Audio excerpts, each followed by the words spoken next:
Welcome to a very special Thursday night TPL The Parents Lounge. I'm Jamie Caleb. That's Jason Gowan. Hello. We have a fantastic, crazy show for you tonight. Right. It's like fifth grade me. It was like our guest tonight was one of like the first comedy albums I ever heard as a kid. Like his stuff. Funny you say fifth grade too, because he's already smarter than a fifth grader. I'm not, but yeah, I know. None of us are. It's so funny. But we have a very special appearance tonight. A really solid 45-minute interview with Mr. Jeff Foxworthy that we did earlier. Did you know it's been 1 year since we started this little craziness? I saw that on Facebook. Yeah. Isn't it funny how Facebook is like, hey, just here's a little reminder for you, by the way. And you're like, oh, yeah, I guess a year went by. That's how that worked. A year ago today, Anson Potsy Weber Williams came on the show. And he talked. Do you remember what it was so funny. He told some great stories about Happy Days, and he was a super, super nice guy. Such a nice guy, yeah. Huge fan. We loved Anson Williams. Super fun guy.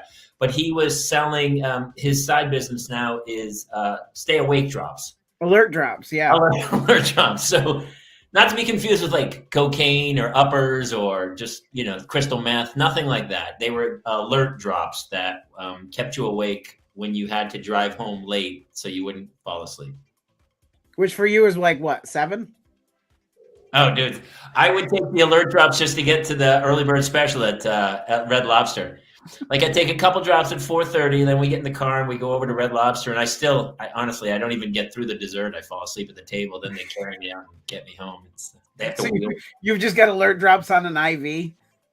We called those whiteies. Cheryl Gibson's here. Yeah. Genevieve's here. You guys are, oh my God. Genevieve's here already, here for the anniversary party. The regulars are here. We weren't even going to come on and do anything live. We were just going to play. It was like a random Thursday night show because we had such a great guest. Cheryl, that's amazing. Oh my God, hey. So Jeff Foxworthy came in, and Kate Mulligan and Jason and I interviewed Jeff Foxworthy for like an hour about his new special, The Good Old Days, and we just did it yesterday. But he couldn't do it at night. So, and with some of your bigger names, you don't want to go live. No.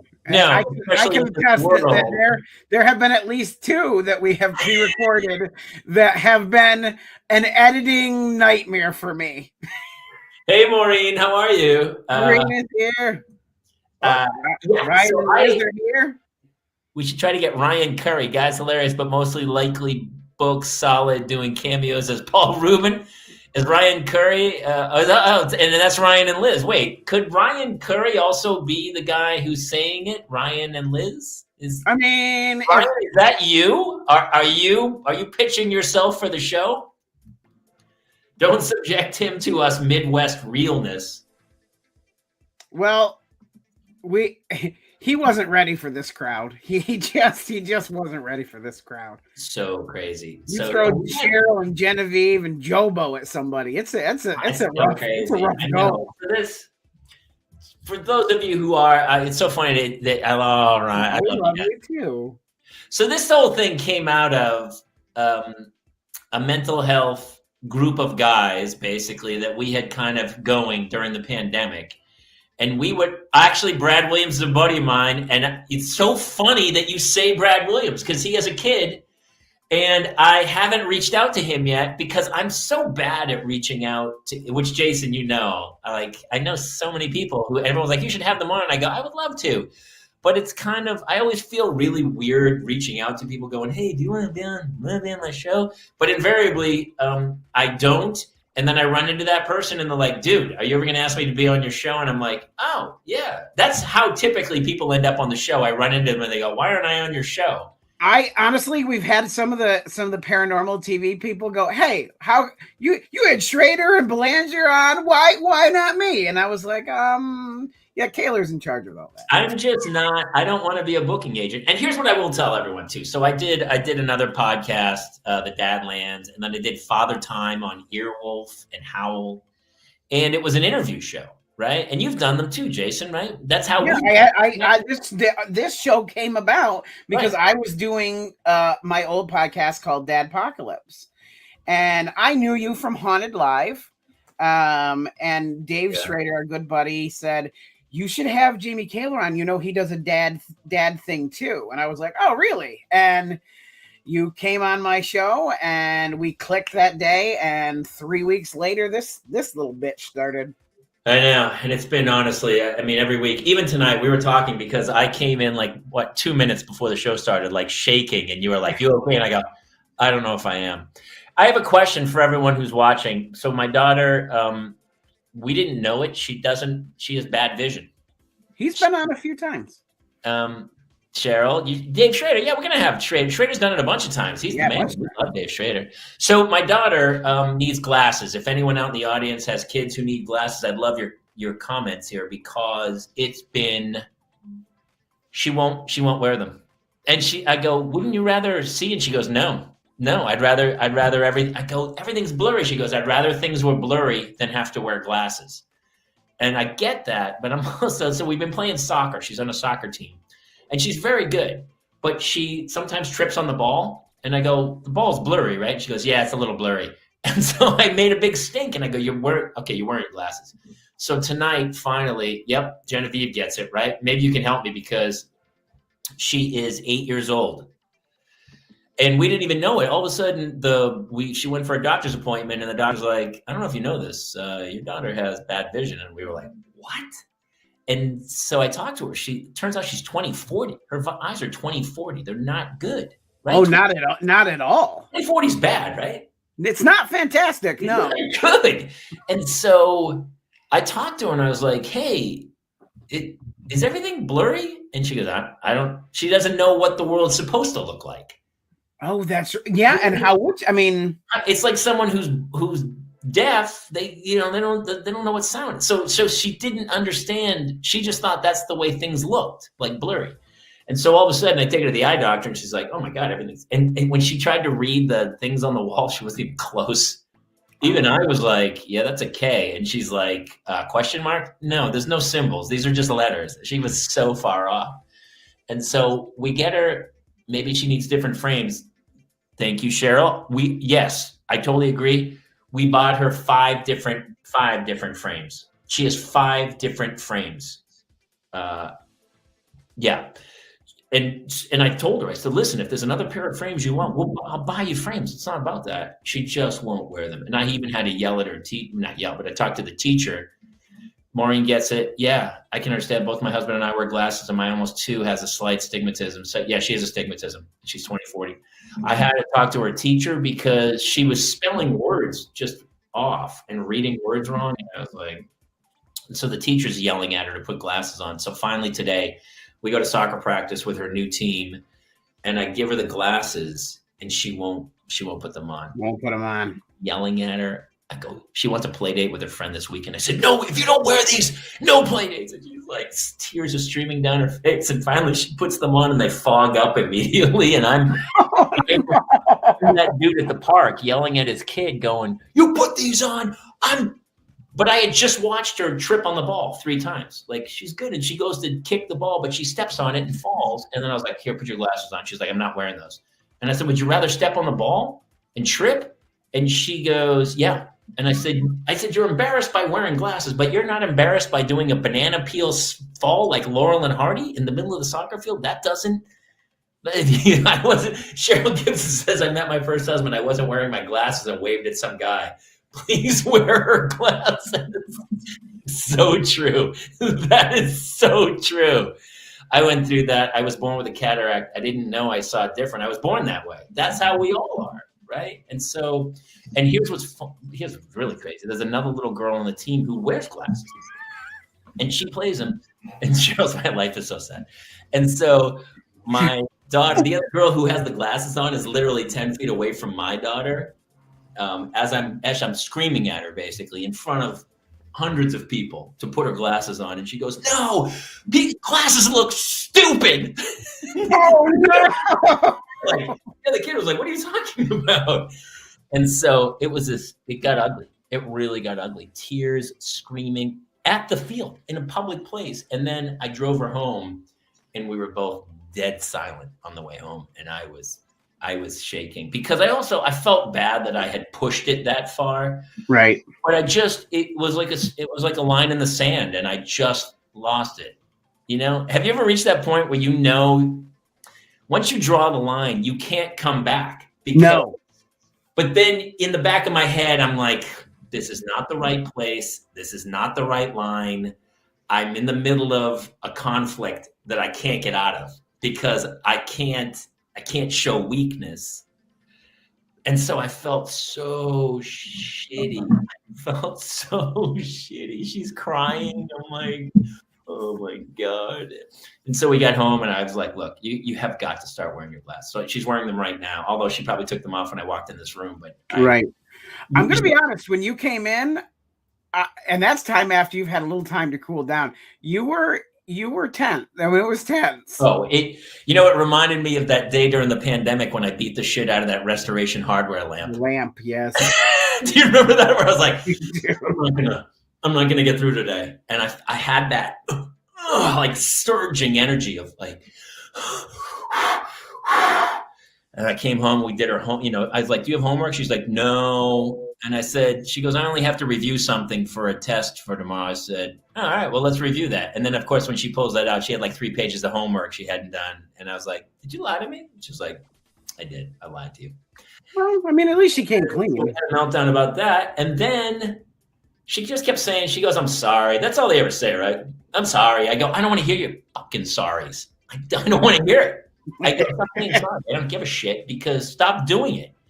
And then she, everything calmed down or something. And then I was talking to Claire, and I said something to Claire, and Hannah mocked me and said what I had said back. I said, like, Claire, you're going to be in bed by 7:30. And then Hannah was like, Claire, you're going to be in bed by 7:30. I was like, you mother, are you? And she's 8. I mean, it's not like she's 14 and telling me to go to F myself. No, but my picture in the cabinet. Of your 2 girls, I do feel like Hannah is most like you.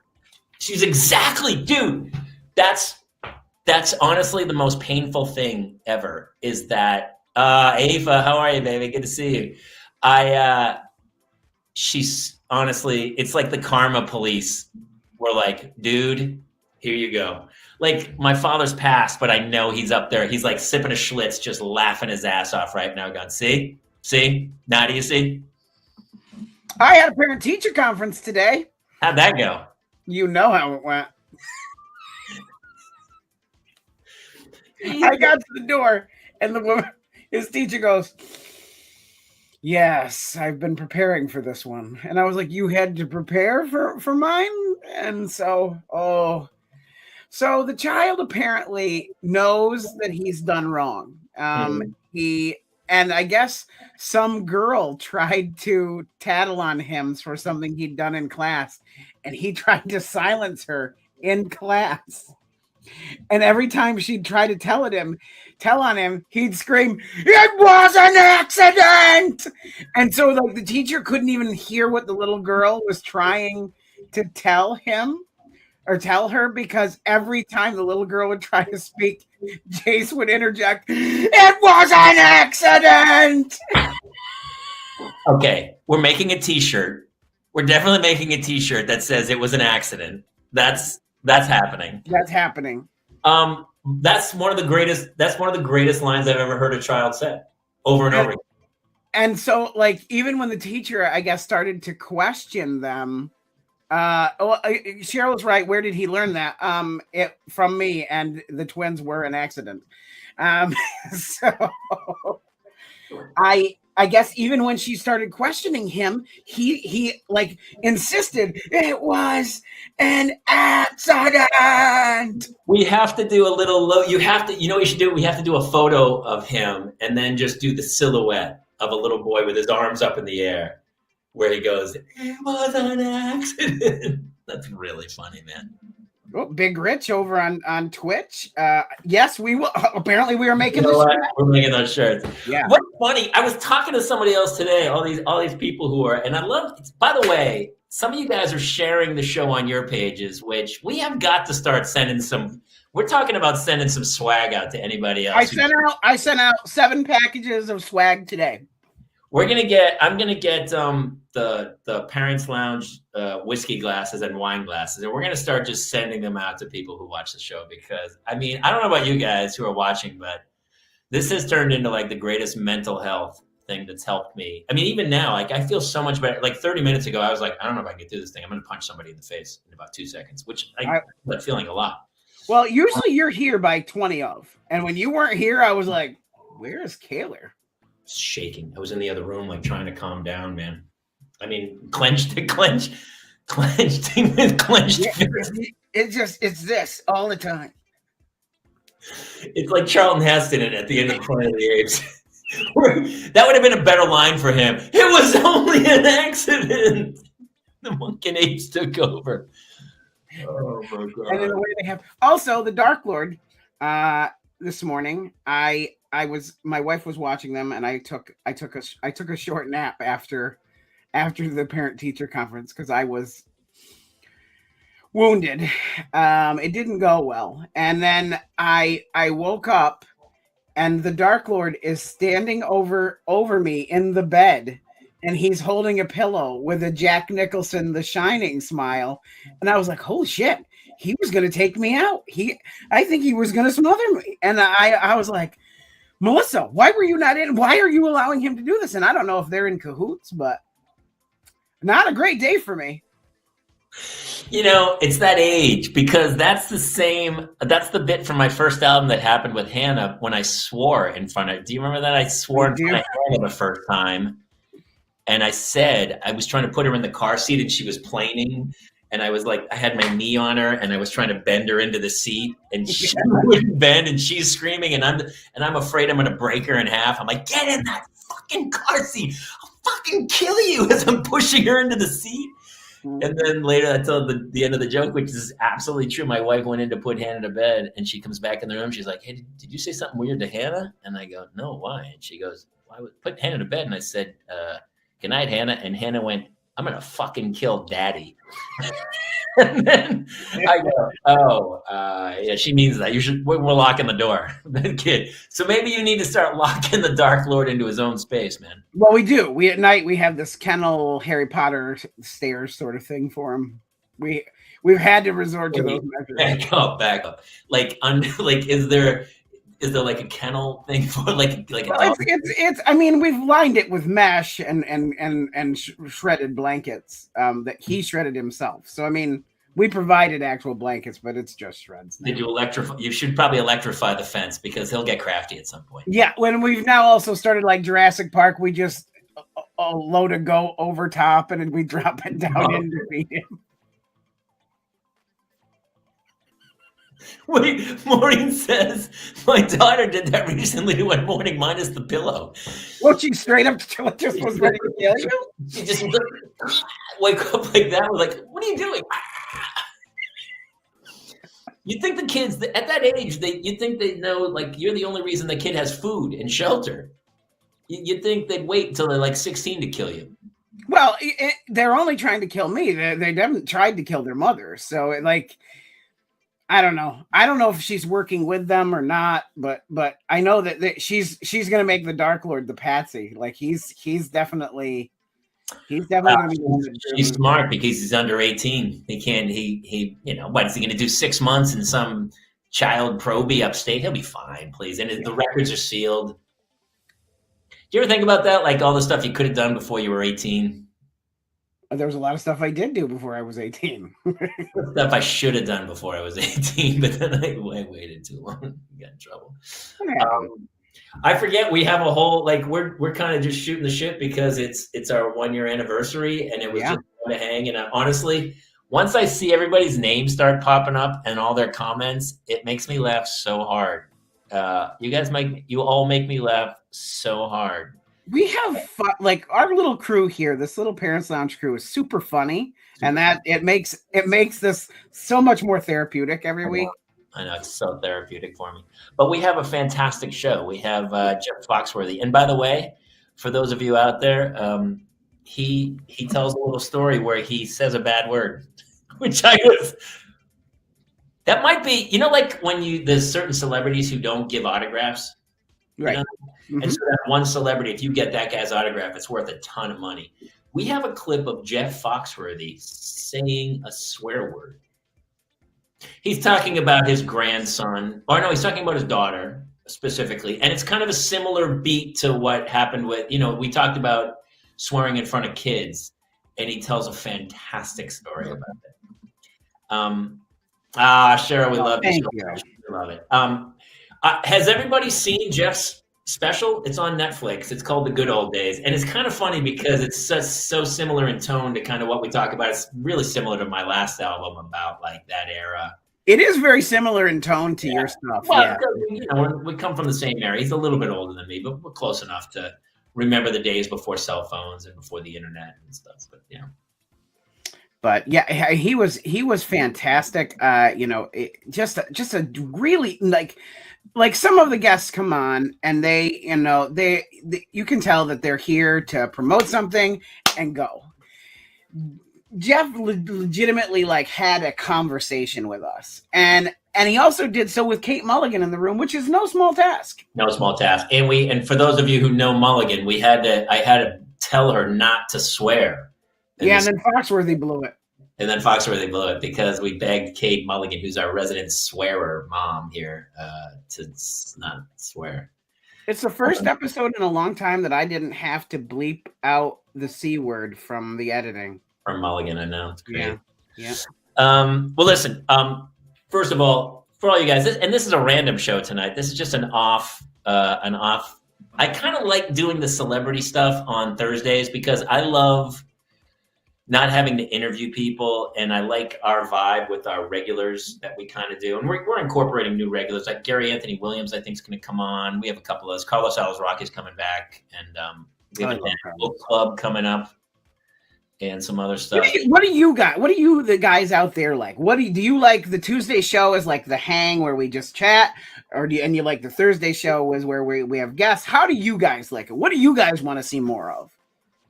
Let us know. And do that also. I mean, obviously, I can't. We had some huge numbers on Tuesday, and it's because Carlos is the best. I just talked to him today. He's so blindingly funny. I love the regular hang with everybody on Tuesdays and stuff. So, and also, really, the numbers were huge on Tuesday, and we were kind of like shocked. All these people came in. And it was because a bunch of the regulars shared the feed to their profile and brought other parents in. And some of those other parents have also popped in and been like, hey, oh my God, this is because it really is. We're all in the same boat, man. We've all made we love her. All made choices in our life, and we're here taking, like, even tonight, I'm like, why? I was driving home going, why did I do this to myself?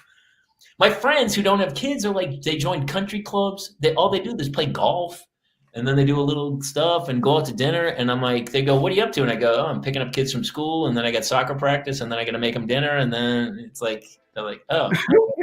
when we were talking to Mike Bunin that day, he's like, well, Mike, you and I had horrible days with the kids. And he goes, I'm making Italian for me and my dog. And I'm like, that's your day. You're going to make Italian for your dog. Sometimes we'll go to play golf, and he'll be like, he'll show up late, and he goes, oh, you wouldn't believe the morning I had. And I go, dude, back up, mother. What do you mean? What kind of morning did you have?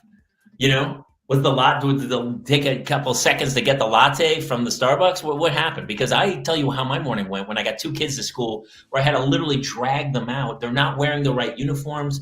They forgot their lunch. I'm like losing my shit trying to get, I had to sign a permission slip this morning that she had forgot to bring home. So I had to, for a field trip, I had to go into the school. Then she had to go to her desk, pull the thing out. I had to sign it. I'm like, that's like 40 minutes. Just adds up every day. You're like, what the fuck?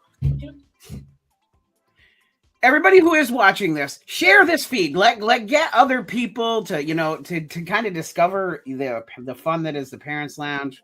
We've got a lot of fun, cool stuff coming up that we're kind of working on secretly. I know the first year was, honestly, this whole thing was kind of a throwaway. We just kind of did it for shits and giggles, and as you can see, we're not really like the strongest promoters. I'm like the worst at being like, hey, can you follow? Can you subscribe? Can you share? You're like slipping a Schlitz was, dude, thanks, man. He had Schlitz every day, and I didn't think I was going to turn into him. I turned to wine, but he's sipping. He had a Schlitz literally every day, I think of it, but he never missed a day of work. He was that guy. It was back in that era. He worked super hard. He sold cars and ran a car dealership, and then he would come home, and my mom would pop a Schlitz and have it waiting for him on the table. And that was the era back then. That was his day. Yeah, it's the same every day. Yeah. Then he'd do a crossword puzzle. He'd read an Alistair MacLean book, Ice Station Zebra or something, or Where Eagles Dare. And he'd smoke cigarettes. He chain smoked, which eventually killed him. But he fought in World War II. And when you were in the Army then, here's what's crazy. When you were in the Army then, when you showed up to basic training, they were like, here's your meal kit and here's your cigarettes. They gave you cigarettes. That's why they were geniuses. That's how everybody got addicted to smoking in World War II, because that was part of your ration package. You got cigarettes. Oh, okay. And you're like, well, I guess I should smoke these because I might get shot. And so they'd smoke them. And then when the war was finished, they all had horrible smoking, 2 packs a day habits that they continued through the 40s, 50s, and 60s. Yeah, my father chain smoked his whole life till the end. Lucky Strikes. He'd have a Lucky Strike and a Schlitz. It was such a era of that. It's like an iconic image of that era, isn't it? It's like that's like the image. It's like the Marlboro Man, right? It's crazy too because people, even when I first bartended in the 90s, I don't know if do you remember when the bars stopped smoking? Like people lost their mind. Yeah, it wasn't too long. I mean, not like 2006 or 7 here. Yeah, it was the 90s here. LA might have been one of the first, and people were like so up in arms. But before that, when I bartended, people would smoke. I was like covered. I would get home and just stink of smoke. And I don't smoke cigarettes at all. And I would get like 3 sinus infections a year from people just blowing smoke in my face while they were ordering at the bar. And you try to tell a kid like that, and they're like, wait, what? And you're like, everybody smoked, man. Every bar you went into was like a cloud. It was crazy. And it's just changed so much since then. Yeah, you couldn't do that now. I understand why my grandma, you don't find men like that anymore. No, I guess you don't. No, he was a good guy. He raised 6 kids on selling cars. So I tip my cap to him. He worked hard. Although I used to do a joke. I said, my dad used to tell me he worked 80 hours a week, but I found out years later he worked 40 hours a week, and the other 40 he just sat in a car about 3 blocks away from the house, muttering to himself, I want that kid shut up. Jamie, I'm doing that now. You caught me the other night. I was literally in my driveway in our car just eating cheeseburgers silently and crying. Oh my gosh, Maureen, that's so crazy. It was 2008 and they were still smoking, right? And now it's like 2007 here, I think. Yeah, maybe. Here it was like, I just remember I would smoke. I was coated in it. Get home, I'd get in the shower and I could feel the smoke just wash off. Oh, the tar's just washing off you. Yeah, it was crazy times, man. I think I smoked once or twice in my life when I drunk late at night and I was with a girl who I was hitting on or whatever, and she was smoking, right? And you'd be like, well, I'm going to be tasting this in a few minutes anyway. I might as well enjoy a cigarette.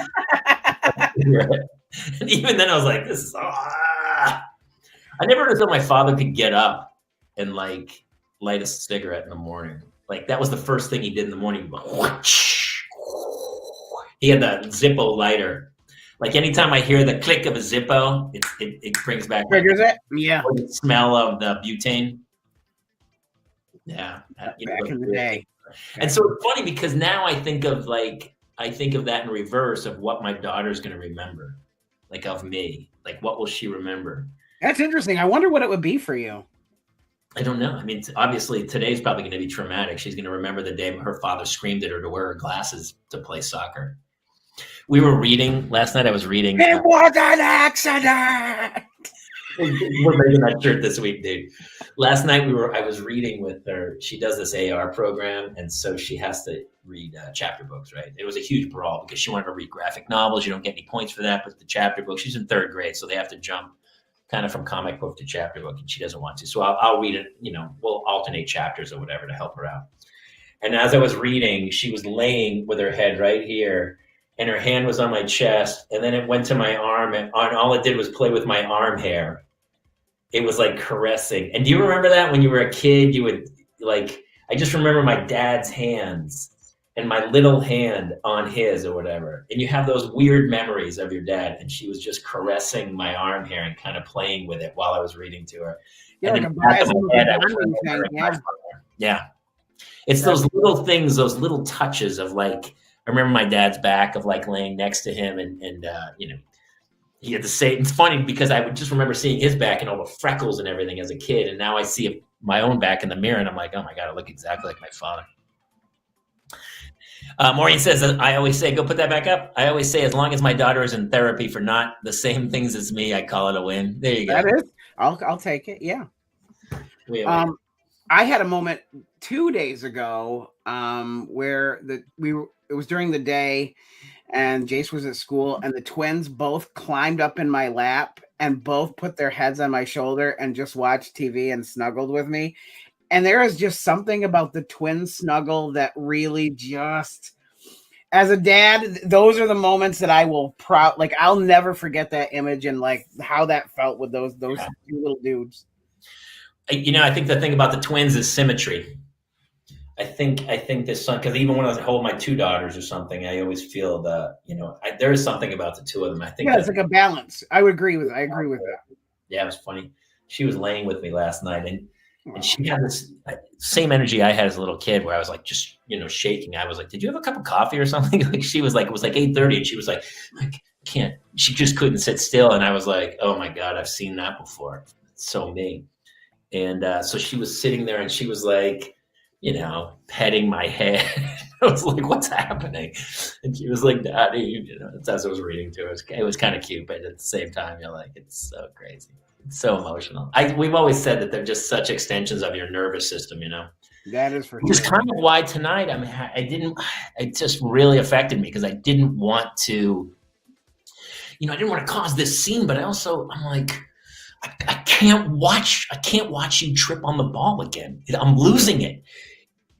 And it's for vanity. And so we did talk a little on the way home and she goes, I feel self-conscious. I don't like the way I look in glasses.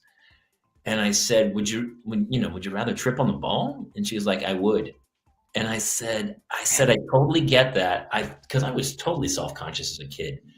And, now I dress like a hobo and I couldn't care less in my white Kirkland t-shirt and my horrible jeans or whatever. I just don't care what anybody thinks, but it took me 50 years to get there. And she feels that self-consciousness, but how do you get your kids to be, I said, the best way to do is put your glasses on and go score a goal. Yes. So Cheryl Gibson, do kids wear contacts? So she's 8 and she has really thin eyes. And so it's going to be really hard, but we're looking into it. And there's a certain age they can start. It's pretty hard at 8, I think. And honestly, I'd have to hold her eye open and put them in. Jobo! It's so funny because I was kind of waiting to start the Foxworthy before Jobo showed up. It did feel right that he's here now.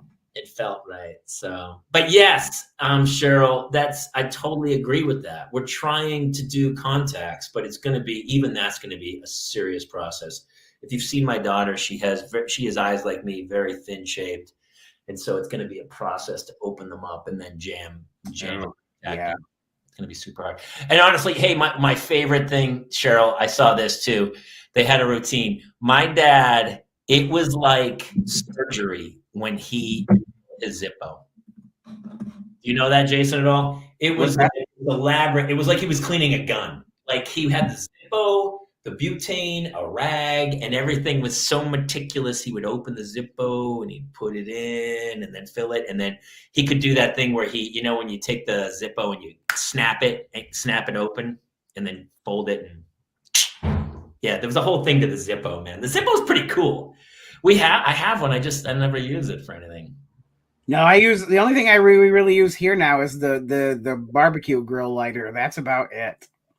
The long one, right? Yeah, and it mostly gets used to light birthday candles, and that's about it. Gets used to light, yeah.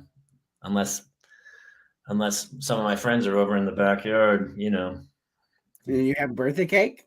Yeah, it's his birthday. There's some birthday cakeage going on, I think so. What else should we talk about? So, hey, listen, we're still going to be here. We'd love to see your comments during Foxworthy, and we'll be glad to share them all.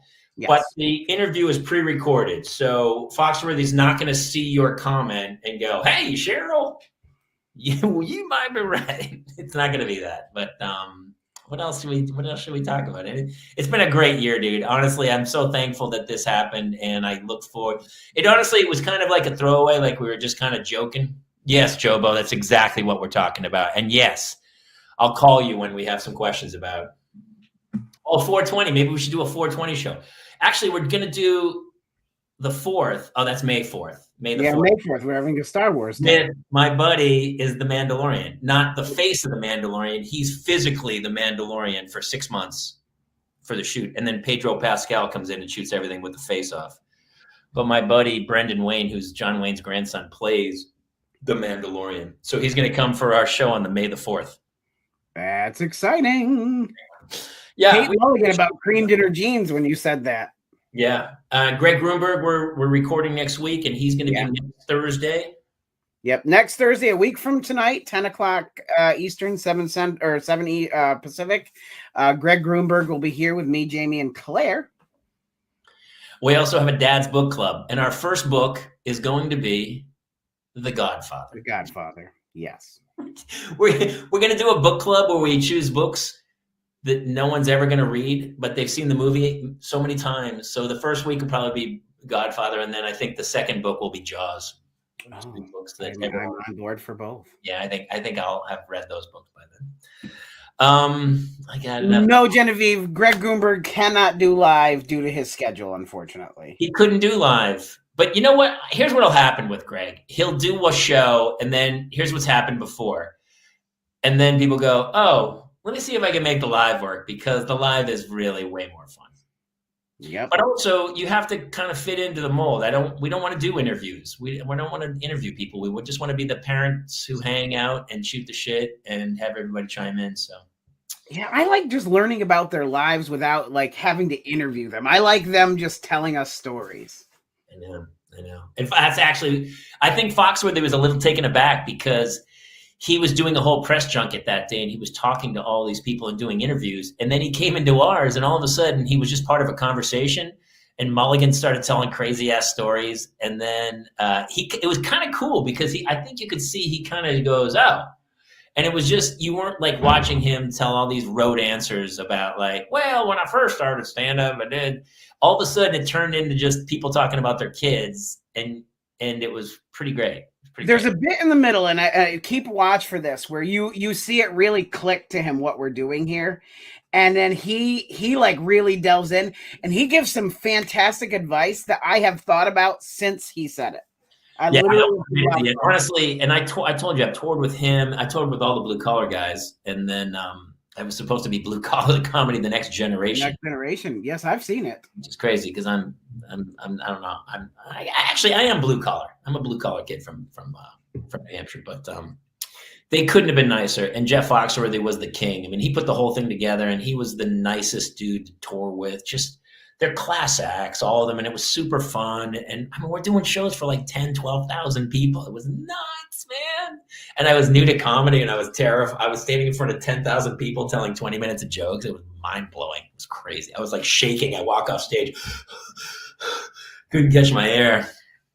Hey, Josh Chesler. He built my house.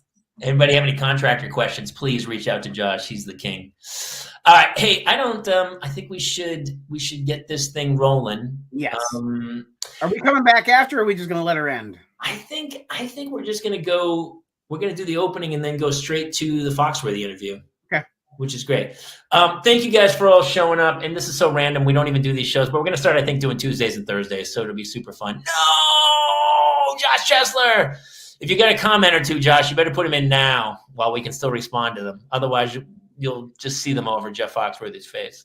Yeah. And thank you guys so much for tuning in this year and, giving this show a chance and being part of, this craziness. Honestly, it is super therapeutic to me. Like, there are weeks where I'm having a week, and you guys make all of it worth it. I laugh so much. Like, our people here are fantastic. Honestly, yeah. The comments are so strong. I want to do a show where we bring in all the regulars and we have everybody up, and we just kind of do a Phil Donahue and kind of talk to everybody. So if you guys want to do that, maybe we'll start reaching out to people and having a guest of the week. Thank you, man. Brother, I appreciate it, man. Super cool. Thank you for sharing everything. Thank you. Yeah, share this bitch out and liked, and I don't know what else to say. I love it. So we're gonna play the opening theme song, which it's still a temp song, and I keep threatening to record it. No, don't leave it until Richard Marks or Bowling for Soup record it for us. Just leave it. No, we got to get Richard Marks to do it. That's right. He was our guest too this year. That was crazy. In the year that we've done this show, it's Richard Marks' stuff that I have implemented the most of, because he also had 3 boys. Yeah, and everything he said to me that resonates and still resonates, and I really appreciated everything I took from him from that. You know what we should do? We should take all the shows, and most of the guests gave us one really good piece of advice, and we should just string them together. Put them together. I also want to cut. So I don't know if you've noticed this, but almost every guest at some point during an interview takes cheap shots at me. Yeah. And so I am going to cut together all of the guests' cheap shots at me from start to finish, from Anson Williams right up to Keckner. No, the best is Keckner. He's like, going. I'm seeing him here. He's coming here next month, and I'm super pumped because we're going to hang a little. He's super great, man. Super funny. All right. I don't have anything else to say to you guys. I love you all. Honestly, this has been life-changing. So here's to the next year, and let's keep going. I guess. All right. Ladies and gentlemen. That's about it. Ladies and gentlemen, this gentleman who's going to be our guest this evening, you may know him from a little thing called the Blue Collar Comedy Tour, about 25 books. You Might Be a Redneck, which is so funny because that's not really who he is. When you see his stand-up, he's really a storyteller, a family storyteller. But that redneck joke always just blows up. It's so great. Although he didn't do one because he was just Jeff. He was just Jeff hanging, chatting with us. So it's kind of funny. He just tells stories. So it's a super fun interview. We're going to be here watching along with you. So if you do post comments, we'll be sure to share them and post them up. So please have at it. And I love you guys. All right. You ready? Hit it! We could have homes on separate coasts, go dive in Greece with squids. Yeah, they could have been so bleeping rich, but instead we had kids. They won't smile for a photo, they won't eat the food we choose. That's why we're heading to the parents' lounge to drown ourselves in booze. Every day we're more exhausted, we haven't slept in years. They hit me in the nuts so bad, my eyes filled up with tears. And yes, we'd like to fake our death and go off of the grids, but the truth is we are softies and we truly love our kids. So So join us every Tuesday night to laugh at all our pain. Evening in the Parents' Lounge is the cure to staying sane.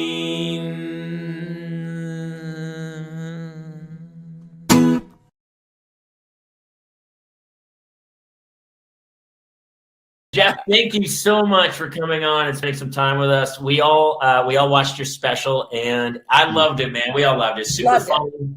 Yeah, I'm honored that you would take the time to watch it. So that's cool. Kidding. Listen, I've sat with you when I toured with you, and I've watched you many, many times, and it's always great. Here's what I love about the show and your act in particular is that not only is it really funny, but it also it just made me so reminiscent of my childhood. Like, I mean, the good old days is such the perfect name. And we've been talking about it the whole time about the phone with the long cord and how we all grew up so different than we're raising our own kids. Well, you know, it was funny because my father-in-law, that's kind of his thing. Everything was better in the good old. And so when COVID hit, as you know, as a comic, when you can't, you don't really write when you don't have a stage to go try it out on, because you don't know whether it's good or bad. So I just been rolling that phrase around. Like when somebody says the good old, it's like, what the hell? When was that? It's not marked on the calendar. And so I started thinking about, like, as you get older, everything changes. Technology changes, society changes, morality changes. And you do find yourself living in a world that doesn't make sense.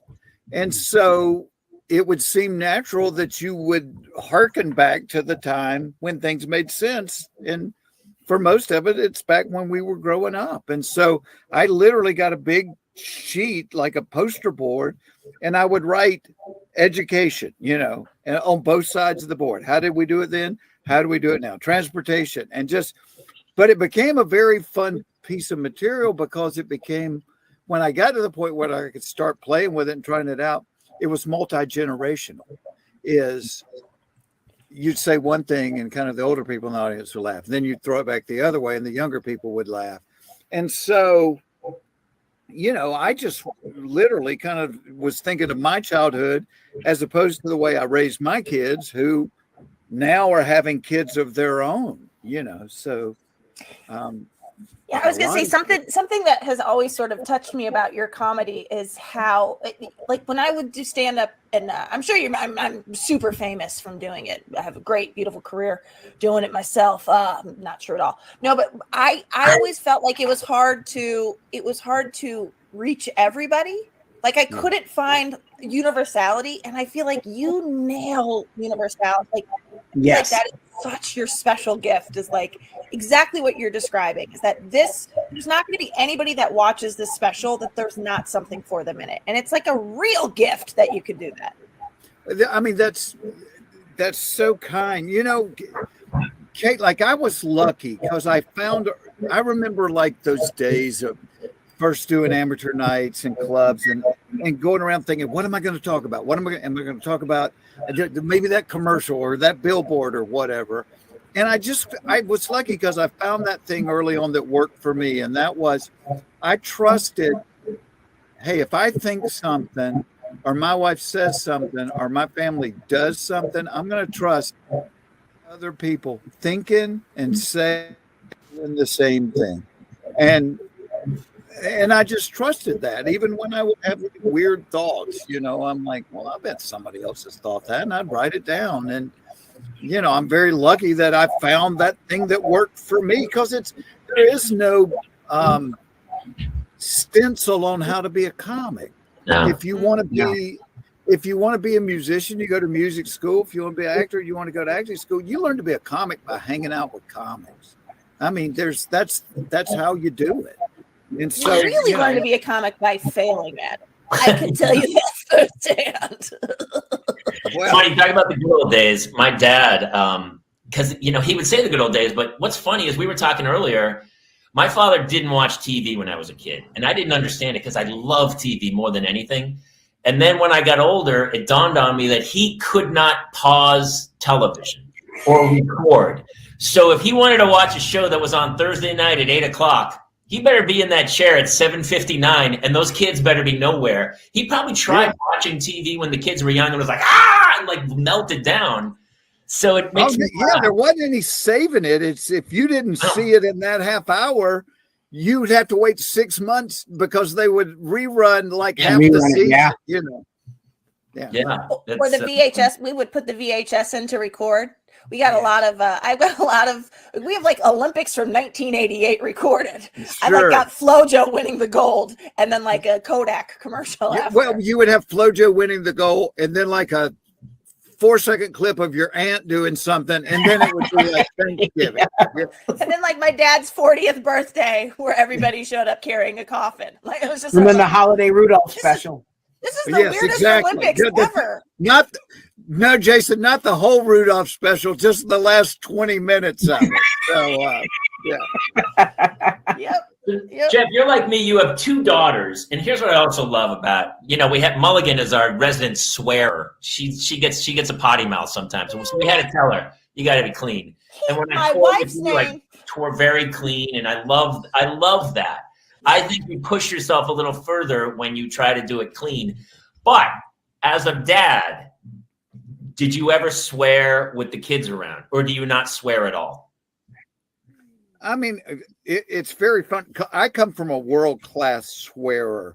My dad, who left, he and my mom divorced when I was like 7 or 8, but my dad put combinations of cuss words together that truckers had not thought of. I mean, it was and my mother, my mother would say, your room looks like 8 Pakiaki. She wouldn't say anything dirty. So I tried not to. Can you swear on your podcast or you don't? We can, yes. We can, yeah. So I will tell you this. So my oldest daughter, Jordan, we were living in LA and we came home to Atlanta for Christmas. And we had gone to Christmas Day brunch at the Ritz-Carlton. And so when we come out, I'm putting Jordan in the car seat in the back of the car. And I'm talking to my wife. And I said, I hate rich people, because we had just come out of I said, rich people walk around with a look on their face like, who's shit? And so my daughter, who is like 14 months old at that point, goes, who's shit? Who's shit? And for the rest of Christmas Day, that's the only thing she would say. So we go to visit my mother, and my mother's like, come here, darling. Who's shit? Who's shit? And so I learned at a very early age, you got to watch it because it will come back. I mean, I said it one time and she became a parrot with it. So maybe that's my gift because I swear so much. My kids don't even register it. They don't even think it's a swear word, right? They don't even know it's anything. They don't know there's anything wrong with that word. They just go, Dad's talking again. It's funny. I swear in the real world, but I don't around my kids. My kid told me the other day, he's like, I'm going to say a swear word, mama. And I was like, okay, go ahead. That was really stupid. And I was like, I know what you mean. Yeah. All right, try not to say that swear word again. Yeah. By the way, I had Jeff, my husband. My 6-year-old. Go ahead, Jason. I'm sorry. Oh no, my 6-year-old called his twin brothers both a-holes. He came in, he's like, "What are you 2 a-holes up to?" And I was like, "That's fair." Like, there we go. I just love the whole era of the special because it reminded me of my childhood because I grew up in rural New Hampshire and we used to hang at the drive-in. The drive-in movie theater was where we all went. I don't think the kids nowadays have that because I see them sitting next to each other and they're just texting each other. They don't even talk, let alone go hang out in the woods with a keg, No, yeah, that was, it was all outdoors for us, whether it was the drive-in. That was the big makeout spot was the drive-in. And you could get your friends in free if they were willing to get into the trunk of the car. That's right. You would pay for 2, but you'd have 3 in the trunk and then you drive in. That's so true. I would never get in the trunk because I had claustrophobia. I was like, I'm not getting in the trunk. And also I didn't trust my friends to let me out. Yeah. But it was a huge makeout. I mean, like serious makeout place. I did some things at the drive-in I wouldn't be wanting to tell my preacher about right now. I tell you what. Yeah. We still have them here. We actually, they're ours locally opens this weekend. So maybe I'll put my wife in the trunk and we'll go. Yeah, there we go. Now we're talking. So I know, Jeff, also you have a grandchild now, a grandson, Ronan. Yes. I, honest to God, did not know I had this much untapped love inside of me. Oh. I thought because I was intentional. I was trying to give all my love away. And then when he was born, I didn't ever think I would love anything as much as my kids. Yeah. And I do. I mean, I look at my kids now and I go, I love y'all. I don't love y'all as much as I love him. I mean, I love you a lot, just not this much. So my wife and I had a pretty serious talk the other night, and we have decided we're not having any more kids. We're only having grandkids at this point. Oh, okay. Well, yeah. Oh, okay. Valid choice. Wow. That was, well, you know what? Good for you guys for making that decision. It's important to we're communicate. Standing firm by it. No more kids. We're done. Okay. Well, listen, you can always change your mind. Yeah. Is it also that it's a boy because you have two daughters, right? And it's a boy. Did you ever Actually, really Jamie, want a boy?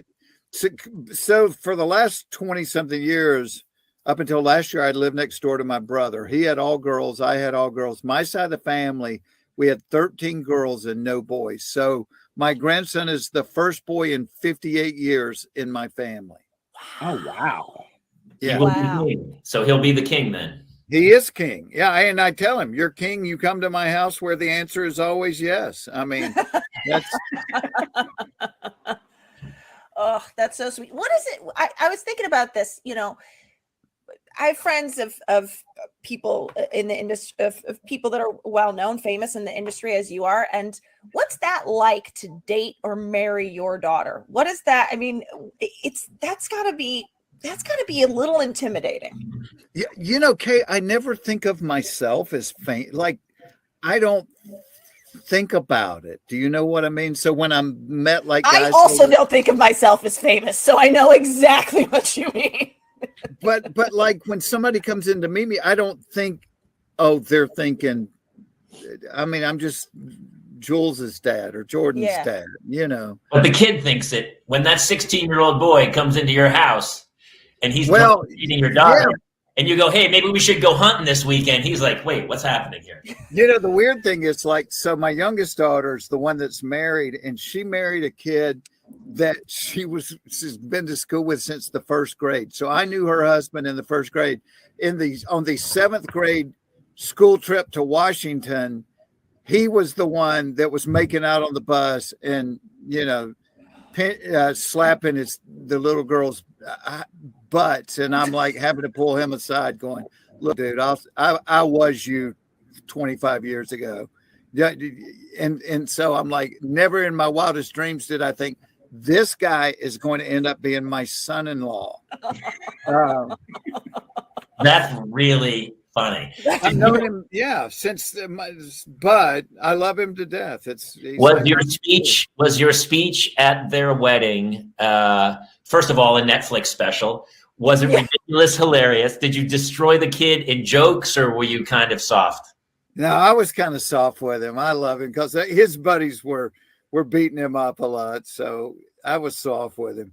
I always want to be a safe place for my kids. And since you guys do a parent show, if I could think of one piece of advice, that would be it, is be a safe place. Not meaning that you don't discipline, because the only kids that never get disciplined, trust me, your parents don't give a crap about you if you don't get disciplined. You get disciplined because people love you and they want what's best. So Kate Mulligan knows a story about. Well, I don't know the story. My husband is friends with a gentleman by the name of Robert Peacock. One of my dearest friends. That's exactly, that he claims the same about you. So I'm glad to know you've heard of him. So how does your husband know him? Well, they work together on a show. My husband's a writer. So and he said that Robert, the story he tells about Robert is he's just genuinely one of the nicest guys on the planet.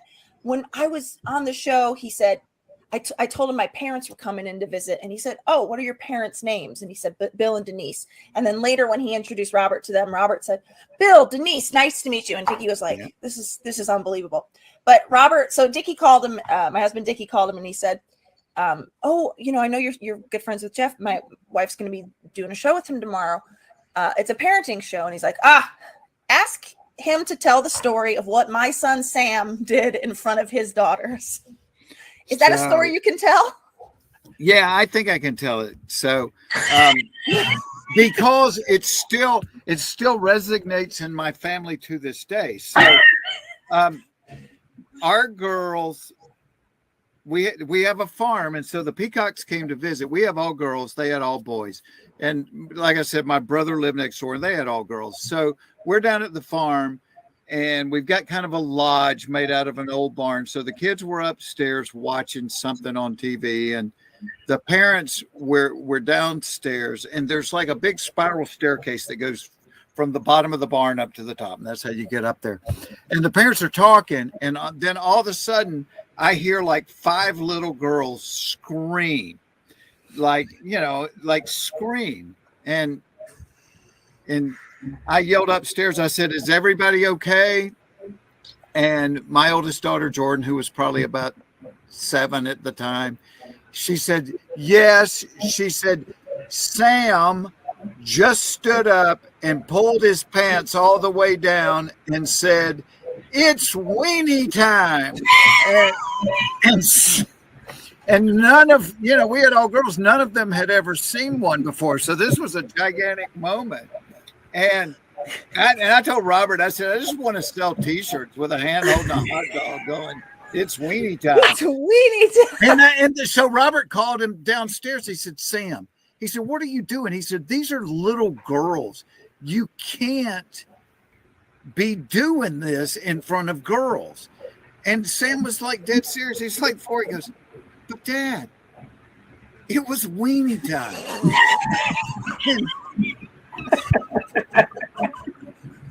Have you never told that on stage?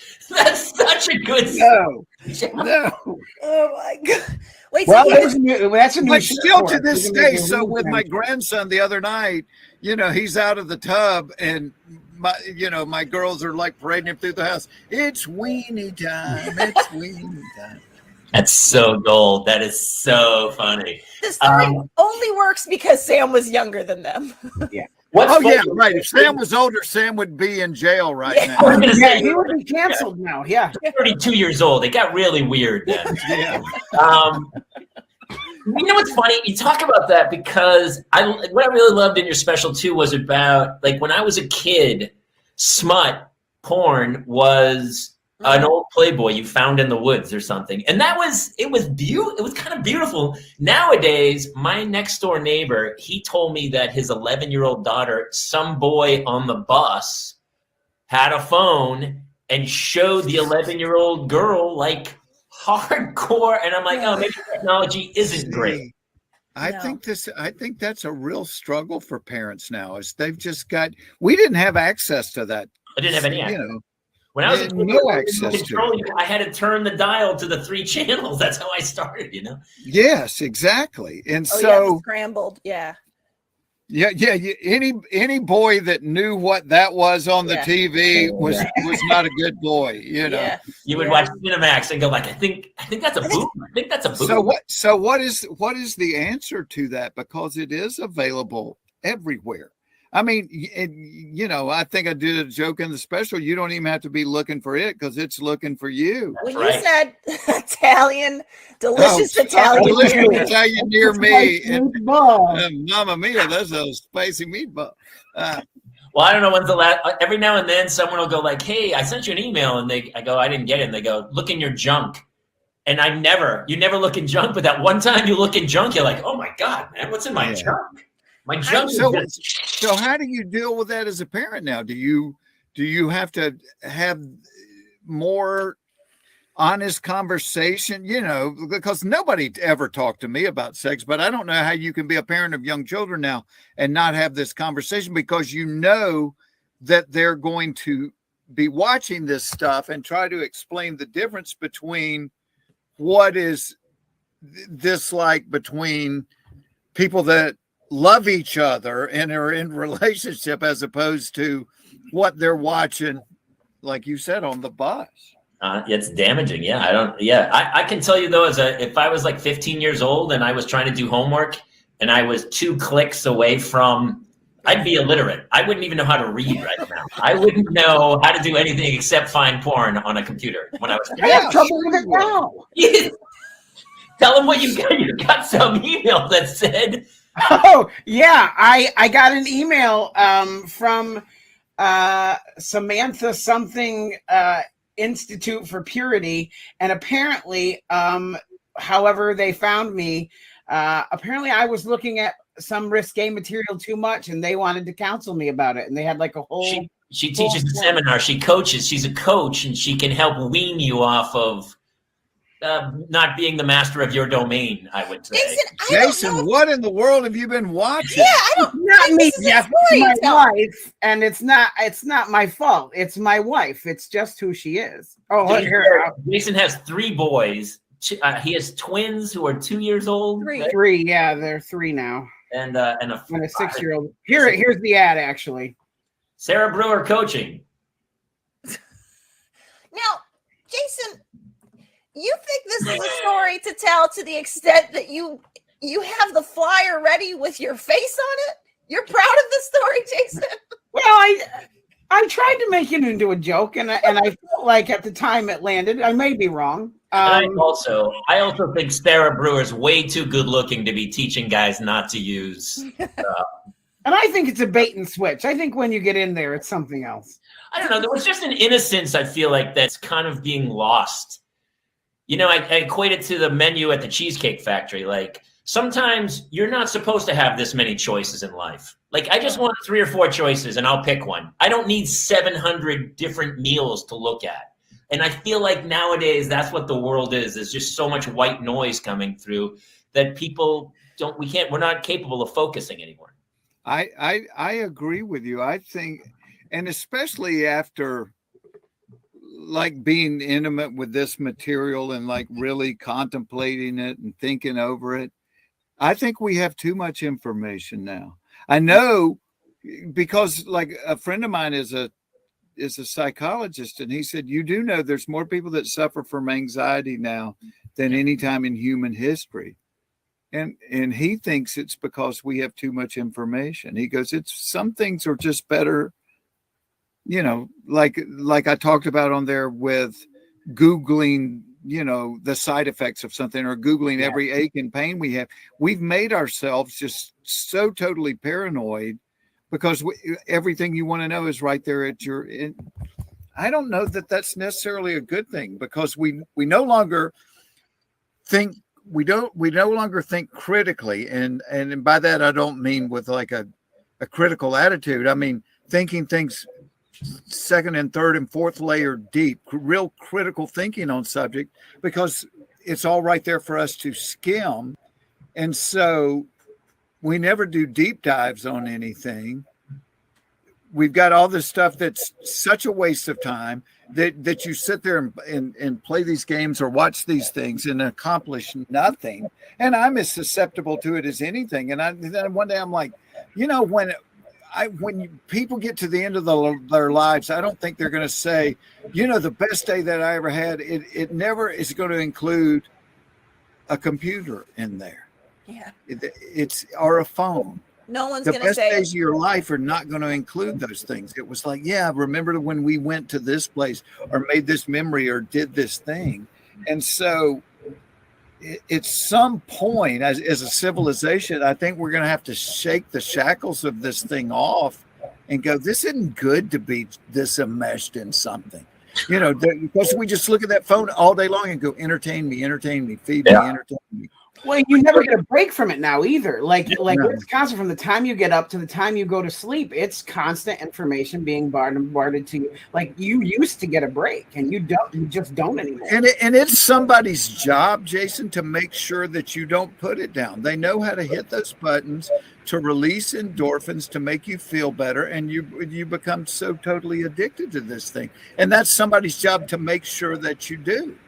I do a joke that I grew up without a cell phone. I have to teach my kids that I grew up without a cell phone. Like when I was a kid, if you went to a concert and you lost your friends, you made new friends. That's how that show went. Yeah. And so many people love that joke. And I think it's because you forget, like people, I have a friend in Sweden. And you're like, well, do you even know who lives next door to you? No, I don't know anyone in my own neighborhood, but I got a friend in Nigeria and he and I are talking all the time. It's like, there's no community anymore. Like you can see it on the community news and there's no sense of a neighborhood much anymore. Everyone's like, I'm like, we have Oculuses. I went on an Oculus and I actually got super nauseous. I almost threw up in the virtual world. I was like, what's happening? And so I just miss that sense of community. I think we had it more as a kid. Oh, I would say also about the phones and the cell phones. For me, in the good old days, people couldn't reach me at every moment of every day. And that is actually something that, like, I really don't want my kids seeing me on the phone. And people in my life have gotten very frustrated with my inability to text back or to call back. But it's because I actually don't want my phone. When my kids are home with me, I am trying not to be doing this because, but people can reach me at every moment of every day. If you wanted to call me, I had to be home and my mom had to not be on the phone. Those were the two things that needed to be in place. Yeah, we used to have busy signals. Yeah. Yeah. And you know, I think there's such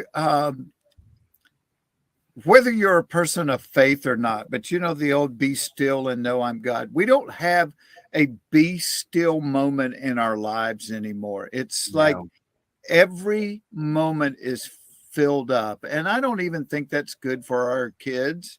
It's like, I think positive things happen when you have those quiet times and reflect, but we don't have very much of that. It's like this little thing just wants your attention all the time. And I know as a writer, it's not good. No. You know, I mean, as a writer, I've got to get away from all that stuff. Yeah. And just, you know, writing's never fun and you've got the blank page, but sometimes I'm like, I need this stuff out of my life a little bit. I have a question for you. Because obviously growing up with your two daughters, you were on the road a lot. When you came home, were you just like, yes, girls, whatever you want? Was your wife the disciplinarian? Or when you came home, did you drop the hammer? Or you lived the life on the road a lot with the kids at home. You know, I did. And it was very funny because my dad left early in my life. My dad left when I was like 8 or 9. And so it was always important to me to be a great dad. That was probably my number one priority in life. And then I end up with a job that's taking me city to city every night.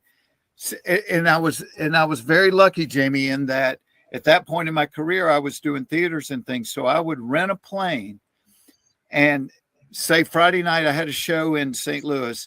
I'd leave Atlanta at 4 or 5 o'clock, fly to St. Louis, do the show, and get back on the plane, and I'd fly back to Atlanta. And I may not get back there till 2 or 3 in the morning, but I was there the next morning to go to their softball game or their basketball game, or in a lot of cases, take them to school. You know, I'd get up at 6 and I'm going, all right, I'm driving you to school. But what it did was it gave me 100 more days a year with my kids. And I said, my wife not long ago, I said, man, I don't think I slept very much for about 15 years. But now my kids are grown. My kids are 28 and 30.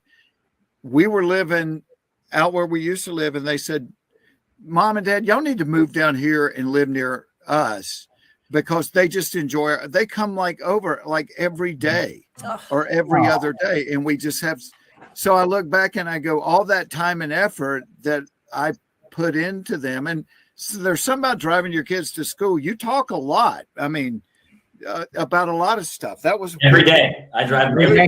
Yeah. Good, rich time. But I look back at it and I go, man, I was making an investment in them by coming home, but it's paid off. I mean, you do reap what you sow.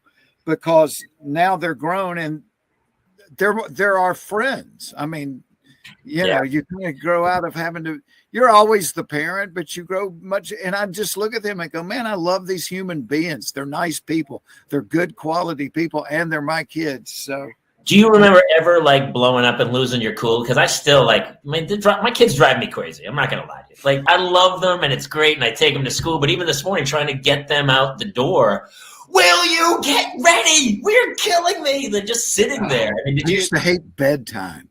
Bedtime. I'm not tired, Dad. I don't care. It would just go on and on and on. Oh, and then I look at my daughter who's got her little baby that sleeps 7 to 7, you know, like, and I'm like, how in the world did you do that? But I'm not talking about babies. I'm talking about like when they were 10, 11, 12. I'm like, go to bed. You know, I don't want to start a conversation at 11 o'clock at night. Go to bed. Yeah, I mean, I'm human. There would be a lot of times I would lose it, but okay, all right, because you always seem so. But here was the thing. Here was when I'd really lose it. Is I would tolerate a lot of stuff, and they were kind of daddy's girls. But if they talked back to their mother or smarted off at their mother, I was out of the chair. I was like, that's my girlfriend, and you do not talk to my girlfriend that way. Keep my wife's name out of your mouth.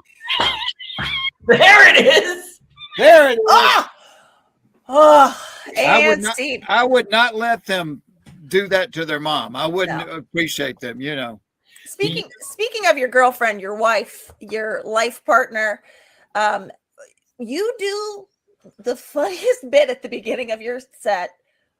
And it went on. I was like, in my head, I was like, how's he going to get out of this? And then I won't reveal how you get out of it, but it's perfect.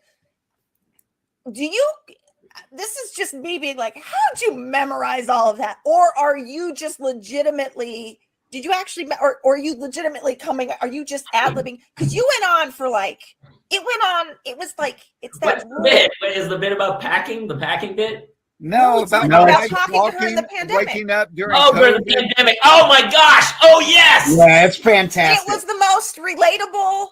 Because sometimes I'll be like, I'm not going to laugh at a wife joke. I was laughing at that. So too, dude. I kept waiting for it to end, and I was like, well, that's the out. Oh, I guess. Okay. I'm like, how is he going to get out of this? And it was gold. It's such a gold bit. Yes. Yeah. My favorite part is at the end of it, my wife looks at me and goes, do I do that? And I was like, I don't know. And specifically, some of the lines were verbatim. Verbatim. Yeah. You know, Kate, I don't know why I can do this. I have this weird thing. But I read long ago that if you write something long-handed, there's something about the act of your brain telling your hand to do it that you have like an 80% better chance of memorizing it. Yeah. And so I had that thing on note cards, and I would just write it like every day. I would just write it again. So when I go to do it on stage, I'm not remembering it. I'm reading those cards. I can see those cards in my mind's eye, and I'm just reading the card, just one, and I know which one comes after the next, you know, and I'm literally just reading. It was so seamless. And I was like, oh, wow, it's still going. Oh, how is he going to get out? Oh my God. And when you come to the out, it's really. So Jeff, I have a question about that because it was during the pandemic. I put out an album in September, and I had to memorize it kind of on my own because I didn't really do that many road gigs. Yeah. It's like this, for this special, you weren't on the road a ton. Maybe a couple of warm-up gigs. Did you just kind of memorize it like a one-man show that you kind of did on your own? It was crazy. A little bit. Yeah. You know, I mean, because you know what it's like. You're trying to put a new hour and 15 or 20 in your brain. Well, when you're on the road all the time, it kind of just comes naturally. So it was little things like that, like my wife's conversation.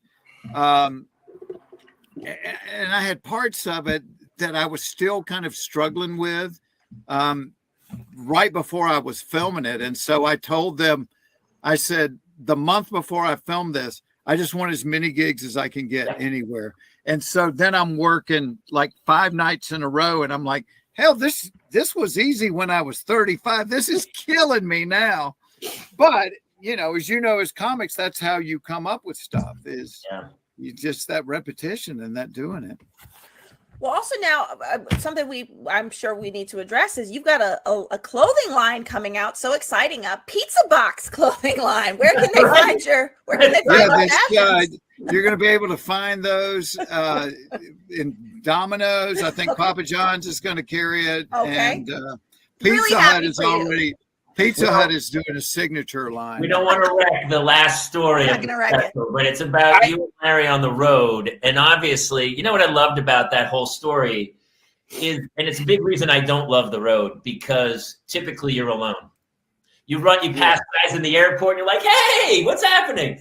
But all of a sudden you got this magic moment where you got to kind of tour with your friends and do this. I mean, I just would love when you guys would all get up at the end and tell stories and stuff. And so it was great that you close your special with a story about you and Larry on the road. I mean, you must have, by the way, that story is pretty crazy. Yeah, it's pretty awesome. It's pretty great. Yeah.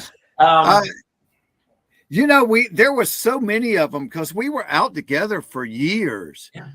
But like I said that night, I didn't want to tell one on the other guys, not that I wouldn't do it, but I want them there to tell their side of it. So when I was thinking about what, I'm like, all right, let me just tell one of the dumbass things I've done through the years. So well, you couldn't possibly have any crazy stories about Ron. There's no way that Ron any crazy stories, I don't believe. No, what could possibly go wrong with Mr. for 3 years getting off the plane going, has anybody seen my jacket?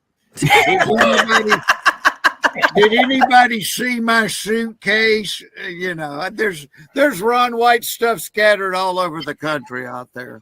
Can I ask, being friends with Larry, does that mean that your daughters grew up with free Mater impressions if they wanted them? Yeah, you know what? He's so sweet with that. Like, if we'll do meet and greets and things, and somebody comes up and goes, Larry, my son is like the biggest Mater fan. He's like, call him. What's their name? Call him. Chad. And then he'll, hey, Chad, this is Mater. And he'll talk to him on the phone, and which I think is really, really sweet and cool because he knows how much it means to him, I'm telling you, I've got 2 boys, and Mater, we had all of the Mater things for a while here. They're now a little older into, now they've got like all the Darth Vader stuff you can own. But. So does it take, see, because I just always thought I would have boys, and then I had all girls. And then like through the years, I thought, you know what? It takes a special dad to be a girl's dad. Oh, yeah. Because you have to learn a whole new skill set. You can't just do the wrestling it's a whole, and so I took pride in being a good girl's dad because I had to learn to listen and to be, is it so for you? Is it weird being just a boy's mom? It's funny. I think it serves my egomania well because I really enjoy being the woman that they love. Yeah, you're the queen. They're boyfriends they can't leave you, Kate. That's the real thing, right? But I will say I grew up with just a sister, so I only knew girls, but I nannied and I babysat basically from the time, this is wild, talk about the good old days. I started babysitting at 10. Well, is there a 10-year-old people that trusted you to watch their house and their kids at 10 years old? At 10. I would walk up. It was always in the neighborhood, but I'd walk to the house and I'd babysit. And I always had a special connection with the little boys because I think I've got a little bit of a masculine energy about me anyway. Just a scooch. Yeah, just a scooch. I got a filth mouth and a. The best thing about having 2 little girls is that when we're at a restaurant and the girls have to go to the bathroom, I always go, Kate, I don't want to take them in the men's room. It's too disgusting in there. So you should probably do this. And she's the greatest gift of having girls that I don't have to take them to the restroom as much. Yeah. And it's like with little boys, like the mom taking what age does that stop? I'll tell you, it's already sort of stopped. My son, Neil, who is 6, he'll turn 7 shortly. He really gets horrified if I make him come into the bathroom with me. And so then I will wait outside. So now if he wants to go to the bathroom by himself, I wait outside the men's and I'm like, I hope nothing happens in there that I can't, and he'll usually be in and out, and I'll be like, go back in, because I know you didn't wash your hands, and he'll go back in. But yeah, it's already started. When Hannah was 2, I was at a mall with her, and I had to go to the bathroom so badly. So I put her on my shoulders, and I went into the bathroom and used the urinal while she was on my shoulders. And she kept trying to lean over to look down. And so I had to kind of torque my body back and hold her back while I peed in the urinal. She's like, Dad, isn't it weenie time? Yes, come on, Jamie. Sometimes it's just weenie time. We have 3 boys here. It's weenie time all day, every day. I love my wife until those boys are out of this house will never know the luxury of a clean toilet seat. It's not going to happen here. Yeah, don't even bother blaming it. I'm never. I had kids really late. Like I was 50 when I had kids, and I don't want to have to fight a 16-year-old boy when I'm 66. Like I don't want to have that fist fight with him. So I'll deal with the girls in their teen years. What was it like when they started to get in their teen years, and they were like, Dad, like swearing at you and stuff, or did you get off the hook on that? I got off the hook on most of it. Like I do remember like, and it's Jules's husband now, but that they like broke up one summer, and then he came like sniffing back around at 14, and I told Jules, I said, I'm not saying you can't go out with him anymore, but you can't go out with him until he and I go for a walk. And she was like, I started sweating. I said he's going for a walk, and I'm like walking him down the street going, all right, look, she is like the most precious thing in the world to me, and I will do anything in the world to help anybody that tries to build her up and protect her. But the minute that you do something to take advantage or whatever, you're going to have a huge problem with me. And I would like give them that conversation going down the street. You're going to treat her with respect, and and my wife said, Jules would be in the house like, oh, Dad's embarrassing me to death. But my son-in-law to this day goes, trust me, that speech stuck. I remember that speech, and it stuck with me that I was going to treat her with respect and be nice. And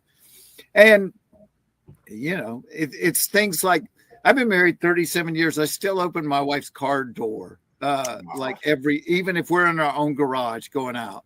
And so, but like, I noticed him doing that for my daughter. And he's like, well, hell, you do it. So you kind of made it where I have to do it because this is all your girls have ever seen. Yeah. Because I used to tell my girls, I want to make whoever dates you have to work. It's I want you to have a bar how you expect a man to treat you. Has he ever tried to talk you down? Has he ever tried to be like, listen, could you just stop with the car door? Because it'd make my life a lot easier. Yeah. You set the bar a little high, Jeff. I'm not going to lie to you. Yeah. He started that. I had a friend of mine that I was saying, I'm talking about taking my kids to school every day. And he came to me because don't tell that story around my wife anymore, because I really need to get to the office. And anytime I balk about taking the kids to school, my wife goes, well, Jeff Foxworthy had time to take his kids to school. Hey, Jeff, we got to let you go in a minute here. Really quick, you got cut off earlier.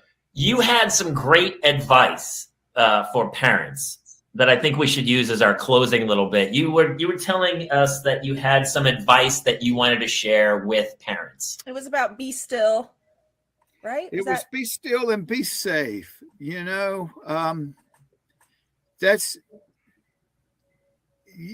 and to be safe doesn't mean that you condone everything that they do, but it means, because I think somebody told me one time, for a kid growing up, they take all the little building blocks that you have given them their whole life. This is how to behave. This is what to do. And then when they get to that college age, they knock it all down and they pick them up one at a time and they examine them and go, you know what? I'm going to keep that one for my house. That's a good one. Oh, I love that. But you have to be a safe place, especially like we're talking about in this world where 10-year-olds can look at porn, where they can come to you and they can say, Dad, I saw something today, and I don't know what it was, or it made me feel really weird. Or Mom, what do I do about this? Where you have these discussions, because for people that just start yelling their kid, why were you watching that? Hanging around with Bob anymore?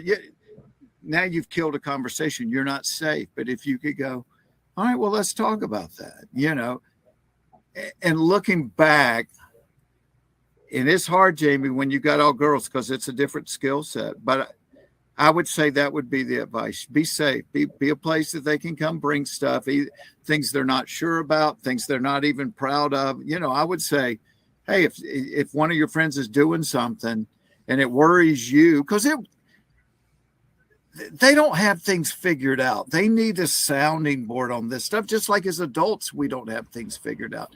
But they need a place to bring it. And if they're not bringing it to you, then they're bringing it to other friends. They got to take it somewhere. And so be that place to say, bring it here. We'll talk about it. And then you can decide what to do with it, whether you're going to reject it or keep it or whatever. But yeah, be a safe place for them. I'm starting to go in reverse, where I'm going to my kids and I'm like, hey, I saw this online and this is making me feel. I'm really unsure. I messed up about this. So, yeah. Really uncomfortable. What am I looking at? And then my 7-year-old, she goes into settings and she fixes my iPad for Jamie, all we had was that illustration in the biology book of the woman parts. And to this day, I could never figure that out. I'm like, what is that doing in there? I could never figure out the drawing in the biology book. I still don't understand what direction the uterus is facing. What? No, it's on an angle. What is it? That drawing looked like the map, the King Tut's tomb or something. You're like, what is this? Why is our junk on the outside? You'd think you'd put it on the inside to protect it. It's in the whole. Yes, exactly. Like a vulnerable spot. All right. On that note. Jeff Foxworthy, thank you so much for everybody out there. His new specials on Netflix. It's called The Good Old Days. It's super funny, hilarious, and it'll take you back to the good old days. Jeff, I can't thank you enough. Thank you for coming. My pleasure, friend. Enjoy those girls. Kate, enjoy those boys. You guys, it's weenie time! Weenie time. There we go. All right, Jeff, love you, brother. See you soon. See you.